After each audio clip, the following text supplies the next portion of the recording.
Bonjour à tous, bienvenue dans cette nouvelle vidéo. On va parler aujourd'hui, voici les animés japonais que les fans ne veulent surtout pas voir en live action. Donc ça veut dire en film en mode pas animé ni en... Et voilà, donc il faut savoir qu'il y a des personnes qui ont fait ces films-là.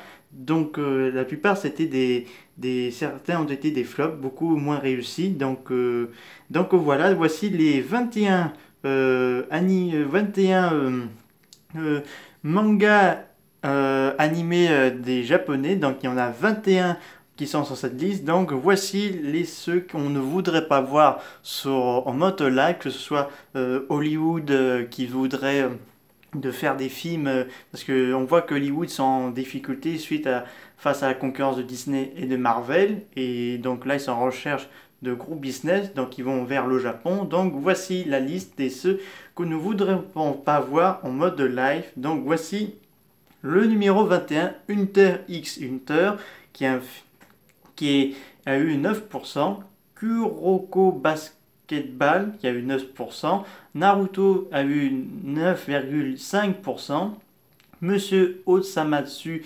9,5%, Code Geass 10,5%, La Pack des Yokai 11,5%, Unusha 12%, Slam Dunk 14%, Yu Yu Hakusho 15%, Sakura Chasseur des cartes 16%, Lamu 17%, Crayon Shinchan 19%, Pognon sur la falaise 21,5%, Princesse Mononoke 24%, Le Château dans le ciel 25%, Nausicaa de la vallée du vent 25%, Le voyage Jinshiro 25,5%, Neon Genesis Evangelion 27%, One Piece 29%, Mon voisin Totoro 30%, et pour terminer, Demon Slayer 43%. Donc ce sont les 21 films et séries qui viennent du Japon qui sont recommandés par les fans de ne pas faire en live. Donc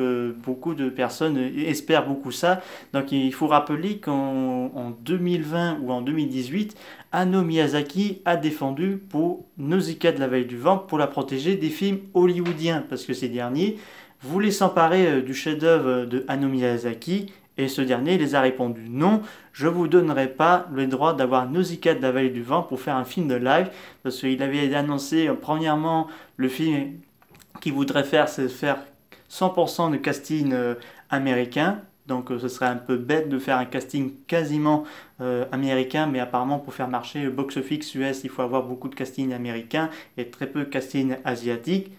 Et la deuxièmement, c'est qu'il ne souhaitait pas de voir son film anéanti par une grosse production. Déjà qu'il faut savoir que Hayao Miyazaki a voulu menacer Disney dans les années 80 pour avoir modifié l'affiche et certaines choses sur Nausicaa de la Vallée du Vent. Donc Disney s'est soumettre devant le puissant maître japonais, donc c'est bien fait pour eux. Et troisièmement, il voulait surtout pas que ce film soit entre de mauvaises mains, entre des personnes américaines qui n'auront aucun respect pour le film que lui-même il avait fait en 1984. Donc Nausicaa ne verra pas pour le moment les salles hollywoodiennes, du moins pour le moment. Mais il faut savoir qu'en 2020, elle a eu un spectacle de kabuki qui est sorti exclusivement au Japon. Je vous essaierai de trouver le lien de cette séquence kabuki. J'ai vu quelques extraits, c'est vraiment pas mal, j'avoue. Je tire mon chapeau, c'est vraiment bien réussi. Mais un Brésilien qui a réussi à quand même faire un court métrage de Nausicaa de la Vallée du Vent, je vous mettrai également le lien là-dessus. Plusieurs films que ce soit film japonais ou série japonais, pour bien rester, pour que je puisse bien vous dire voilà telle chose. Donc ils sont tous pas d'accord que ces productions soient adaptées en mode en live. Il y a eu déjà un film live sur l'attaque des Titans, mais je ne sais pas si ça a bien fonctionné ou pas. Donc le DVD est disponible en import allemand, mais c'est peut-être beaucoup moins impressionnant que le mode manga et en mode animé. Il y a certains films qui ont un peu bien réussi. Je parle notamment de Sonic, qui est un jeu d'adaptation de jeux vidéo, mais qui a eu également des séries animées. Bon, là, ce Sonic 2020 a aussi un gros succès, donc il va y avoir une suite en 2022. Godzilla, bon, Godzilla a eu des films sans fiction, mais également des Godzilla animés en 3D, et on va voir un animé qui arrivera cette année-là, en avril 2021 sur Netflix. Donc Godzilla, bon, lui, c'est un pop culture japonais qui sont dans leur tradition. Il a même un avion qui porte son nom et il a été même inauguré citoyen japonais. Donc revenons au manga et en animé japonais. Donc par exemple, si quelqu'un voit un Américain qui veut faire un film sur Mon voisin Totoro, bah ça risque de faire un part des personnes contents et une autre partie des personnes pas contentes parce que ça enlèverait une grosse magie qu'on avait vue étant enfant. Parce que j'avoue, moi ça me plairait pas trop qu'on fasse, par exemple, si Disney fait un Godzilla, ça me plairait pas du tout leur fonction qu'ils vont faire, parce que là, personnellement, ça gâcherait l'univers de Godzilla. Donc, imaginez-vous, ce soit, par exemple, peut-être pas Warner Bros, plutôt Universal ou Legendary ou non pas Legendary Pictures, Paramount qui fait un voisin Totoro, mais clairement différent. Donc là, ça gâcherait vraiment le grand potentiel et le grand plaisir. Donc voilà, est-ce que il y a certains films ou tel film mérite d'avoir des suites ou tout ça. Donc là, on se pose un peu la question parce que tout le monde voudrait avoir un Porco Rosso 2 parce qu'on a quand même une post-crédit dans Porco Rosso de 1992. Donc, mais je pense pas qu'un Porco Rosso 2 pourrait voir le jour. Donc je vous ferai une vidéo dédiée quels sont les films Ghibli ou autres qui méritent d'avoir telle suite ou pas. Donc voilà. Donc on se pose beaucoup la question. Donc par exemple ceux qui ont aimé Detective Pikachu qui est sorti en 2019 qui a été fait par Warner Bros et Legendary Pictures. Bon je l'ai vu sur Canal+.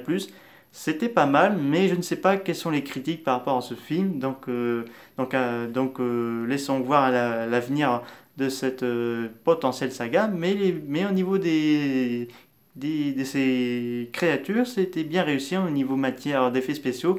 Donc, donc là, surtout, Princesse Mononoke restera toujours l'un des plus belles chefs-d'œuvre du monde animé japonais. Donc voilà, donc ce serait dommage si, à part si Princesse Mononoke soit dirigée par Peter Jackson qui avait fait la trilogie des Seigneurs des Anneaux et le Hobbit. Enfin, je préfère que ce soit plus un japonais qui fait cette trilogie, ce film en live de Princesse Mononoke.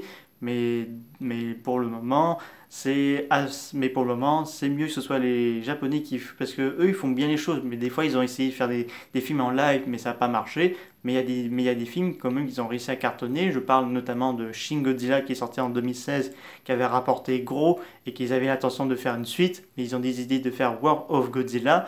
Le Nausicaa de la Vallée du Vent, apparemment, est Hideaki Anno, donc celui qui a réalisé Shin Godzilla et la série Evangelion, qui compte faire un Nausicaa 2, donc faire une suite. Mais pour le moment, il n'y a pas encore d'informations officielles, mais ça, je vous parlerai dans une vidéo spéciale. Voilà, c'est la fin de cette vidéo. Ça m'a fait plaisir de vous partager avec ceci. Et je vous dis à très bientôt. N'hésitez pas à me mettre des commentaires. Quels sont vos mangas animés qui ne voulaient pas que ce soit en film, en live ou vous voulez qu'il sorte en live. Et je vous dis à très bientôt. Au revoir.